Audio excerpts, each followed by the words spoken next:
হয়, আমাৰ কেন্দ্ৰীয় নেতৃত্ব আৰু ৰাজ্যিক নেতৃত্বৰ আহ্বান মৰ্মে যেহেতু আমি ভাৰতীয় জনতা পাৰ্টি আমাৰ অসমত যিখন চৰকাৰ গঠন হৈ আছে সেইখনত আমাৰ মিত্ৰ দলৰ লগত আমি লগ লাগি চৰকাৰ গঠন কৰিছোঁ। আমাৰ লগত অসম গণ পৰিষদ আছে, APUPL আছে, আপোনাৰ গণশক্তি আছে। গতিকে আমাৰ মিত্ৰজোঁটসমূহৰ লগত আমি মিত্ৰজোঁটৰ ধৰ্ম ৰক্ষা কৰি পেলাই আমি আজি দুইটা দল আমি ইয়াত যৌথভাৱে আমাৰ জিলাৰ মুখ্য কাৰ্যালয়ত আজি আমি বহিলোঁ। তেওঁলোকৰ পিনৰ পৰা আমাৰ অসম গণ পৰিষদ পিনৰ পৰা সন্মানীয় সাংসদ বীৰেন্দ্ৰ প্ৰসাদ বৈশ্য ডাঙৰীয়া, তেখেত ইয়াৰ আমাৰ জিলাৰ তত্ত্বাৱধায়ক হিচাপে আছে আগন্তুক পঞ্চায়ত নিৰ্বাচনৰ কাৰণে। আৰু আমাৰ দলৰ পৰাও আমাৰ সন্মানীয় সাংসদ শ্ৰীযুত ৰঞ্জিত দত্ত ডাঙৰীয়া, তেখেতো আমাৰ জিলাৰ তত্ত্বাৱধায়ক হিচাপে আছে। আৰু আমাৰ সন্মানীয় আমাৰ জিলাৰ তিনিগৰাকী বিধায়ক ক্ৰমে প্ৰমোদ বৰঠাকুৰ ডাঙৰীয়া, উৎপল বৰা ডাঙৰীয়া আৰু আমাৰ দিগন্ত ঘাটৰ ডাঙৰীয়া। আৰু আমাৰ দুয়োটা দলৰে জিলা সভাপতি হিচাপে আমি ইয়াত উপস্থিত আছিলোঁ আৰু কিছু আমাৰ দলীয় আমাৰ জ্যেষ্ঠ কাৰ্যকৰ্তা উপস্থিতিত আজি আমাৰ আসন বুজাবুজিখিনি আমাৰ চূড়ান্ত হৈছে। আৰু নিশ্চিতভাৱে দুয়োটা দলেই নিজৰ দলৰ কাৰণে আসন বৃদ্ধিৰ কাৰণে চেষ্টা কৰিবই, কিন্তু আমাৰ দুয়োটা দলে জ্যেষ্ঠ যিসকল আমাৰ নেতা আছে, জ্যেষ্ঠ নেতাৰ লগত আমাৰ ধুনীয়াকৈ আলোচনা কৰি এটা পজিটিভ দিশত আমি কথা বতৰা পাতি পেলাই আমি যিটো সিদ্ধান্ত ল'লোঁ সেই সিদ্ধান্ত মতে আমি তেনেকৈ গহপুৰত আমি 4খন আসন আৰু বিহালীত 3খন আসন আৰু বিশ্বনাথত আমি 4খন আসন ইতিমধ্যে এৰি দিছোঁ।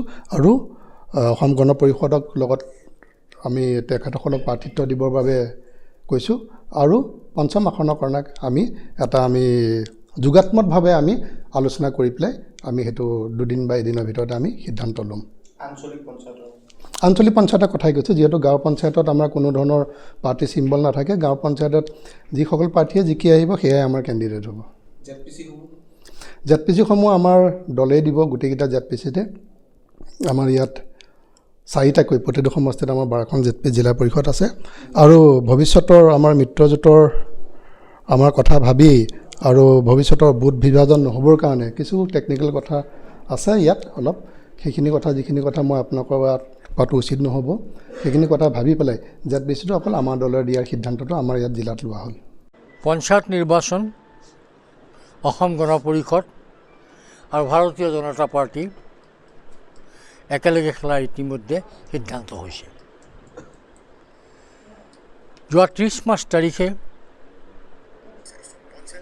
ভাৰতীয় জনতা পাৰ্টিৰ মুখ্য কাৰ্যালয়ত বাজপেয়ী ভৱনত মাননীয় মুখ্যমন্ত্ৰী ডাঙৰীয়াৰ উপস্থিতিত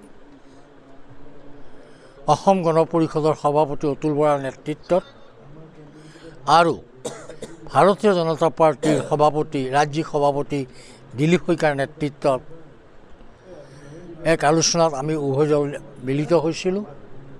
আৰু আমি উভয় দলে নিৰ্বাচনৰ সভাত মিলিত হৈ আমি একেলগে নিৰ্বাচন কৰাৰ সিদ্ধান্ত গ্ৰহণ কৰিছিলোঁ। আৰু যোৱা 31 মাৰ্চ তাৰিখে অসম গণ পৰিষদৰ সভাপতি অতুল বৰা আৰু ভাৰতীয় জনতা পাৰ্টিৰ অসম ৰাজ্যিক সভাপতি দিলীপ শইকীয়া ডাঙৰীয়াৰ যুটীয়া স্বাক্ষৰত এখন পত্ৰ বিভিন্ন জিলা সমিতিলৈ প্ৰেৰণ কৰা হৈছিল।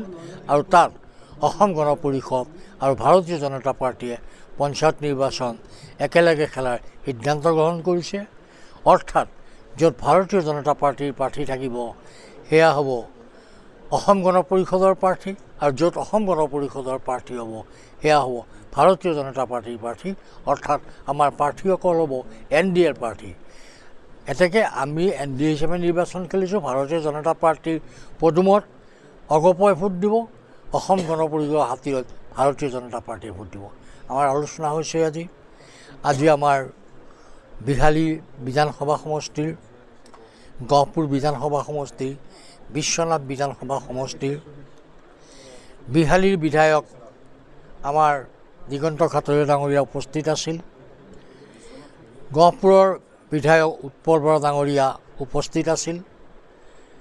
বিশ্বনাথ চাৰিআলিৰ বিধায়ক প্ৰমোদ বৰঠাকুৰ বিধায়ক আছিল।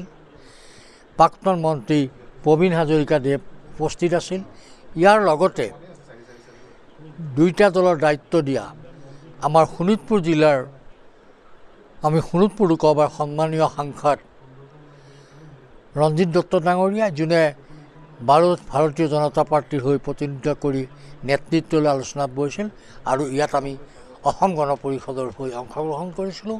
আমাৰ সুন্দৰ আলোচনা হৈছে। আলোচনাৰ সিদ্ধান্তটো যিটো সভাপতি ভাৰতীয় জনতা পাৰ্টিৰ সভাপতি অসম গণ পৰিষদৰ সভাপতিয়ে একেলগে নিৰ্বাচন খেলাৰ যিটো সিদ্ধান্ত দিছে সেইটো আৰু অধিক আমি চিমেণ্ট কংক্ৰিট কৰিলোঁ, আৰু অধিক শক্তিশালী কৰোঁ, আৰু অধিক শক্তিশালী কৰিয়ে আগন্তুক পঞ্চায়তত আমাৰ এই 3টা বিধান সমষ্টিত কংগ্ৰেছক ধূলিসাৎ কৰি আমাৰ প্ৰাৰ্থীসকল বিজয়ী কৰাবৰ কাৰণে আমি একত্ৰিতভাৱে কাম কৰাৰ সিদ্ধান্ত গ্ৰহণ কৰিছোঁ। যিহেতু আগন্তুক পঞ্চায়ত নিৰ্বাচন ভাৰতীয় জনতা পাৰ্টীয়ে অসম গণ পৰিষদে লগত UPPL আমাৰ মিত্ৰজোঁট যি দল আছে গণশক্তিকে আৰম্ভ কৰি ৰাভা চাং পৰিষদ আমি সকলোৱে এইবাৰ একত্ৰিত হৈ আমি মিত্ৰতা সন্দৰ্ভত আমাৰ মাননীয় মুখ্যমন্ত্ৰী ডাঙৰীয়া, ৰাজ্যিক সভাপতি ডাঙৰীয়া, অসম গণ পৰিষদৰ ৰাজ্যিক সভাপতি ডাঙৰীয়াই যি আলোচনা মৰ্মে আমাক জিলা ভিত্তিত একোখনকৈ কমিটি বনাই দিছিলে। এতিয়া বিশ্বনাথ জিলাৰ যি আমাৰ পঞ্চায়ত আছে সেই পঞ্চায়তৰ সংকটত মোক দায়িত্ব দিছিলে আৰু অসম গণ পৰিষদৰ ফালৰ পৰা আমাৰ জ্যেষ্ঠ আমাৰ সাংসদ আমাৰ বৈশ্য ডাঙৰীয়াক পিয়ন বৈশ্য ডাঙৰীয়াক দায়িত্ব দিছে আৰু বিধায়কসকল আছে আৰু ভাৰতীয় জনতা পাৰ্টী অসম গণ পৰিষদৰ জিলা কমিটিৰ কাৰ্যকৰ্তাসকল আছে। এতিয়া মিত্ৰতা সম্পৰ্কত আমাৰ গহপুৰত 24টা পঞ্চায়ত, 28টা পঞ্চায়ত, বিহালীত 21টা পঞ্চায়ত আৰু বিশ্বনাথত 24টা পঞ্চায়ত, মুঠতে 73টা পঞ্চায়ত আছে।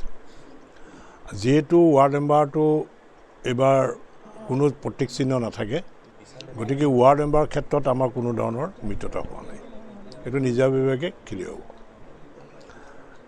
ZPC আমাৰ 12টা ZPC আছে, 12টা ZPC ভাৰতীয় জনতা পাৰ্টীয়ে প্ৰতিনিধিত্ব কৰিব আৰু গহপুৰত 28টা পঞ্চায়তৰ ভিতৰত 4টা আঞ্চলিক সদস্য অসম গণ পৰিষদৰ, বিহালীত 3টা আৰু বিশ্বনাথতো আমি প্ৰায় 5টা আমি আঞ্চলিক সদস্য আমি মানে অসম গণ পৰিষদৰ প্ৰাৰ্থী থাকিব আৰু তেওঁলোকৰ প্ৰতীক চিহ্নত থাকিব আৰু বাকীখিনি ভাৰতীয় জনতা পাৰ্টীৰ প্ৰতীকত তেওঁলোকে প্ৰতিনিধিত্ব কৰিব। গতিকে আমাৰ মিত্ৰতা সন্দৰ্ভত আমি সকলোৱে একমতত উপনীত হৈ বিশ্বনাথ জিলাত আজি এইখন সভা আমি কৰি আমাৰ সম্পূৰ্ণ হৈছে। এতিয়া মনোনয়ন পত্ৰ আমি উমৈহতীয়াভাৱে অসম গণ পৰিষদ আৰু ভাৰতীয় জনতা পাৰ্টী আমি একেলগে মনোনয়ন পত্ৰ আমি দাখিল কৰিম। আমাৰ দিন ঘোষণা হ'ব। টিকেটটো আহিবই, টিকেটটো জিলা কমিটিয়ে নাম প্ৰেৰণ কৰিব আৰু কালিৰ ভিতৰত আমাৰ টিকেট আহি যাব আৰু আমাৰ 11 তাৰিখৰ ভিতৰত মনোনয়ন পত্ৰ আমাৰ জিলা সদৰত বা য'তে হওক আমাৰ মনোনয়ন পত্ৰ দিয়া কাম সম্পূৰ্ণ হ'ব। যিকোনো খবৰৰ বাবে যোগাযোগ কৰক 7099017330 লগতে 7099017110 নম্বৰত।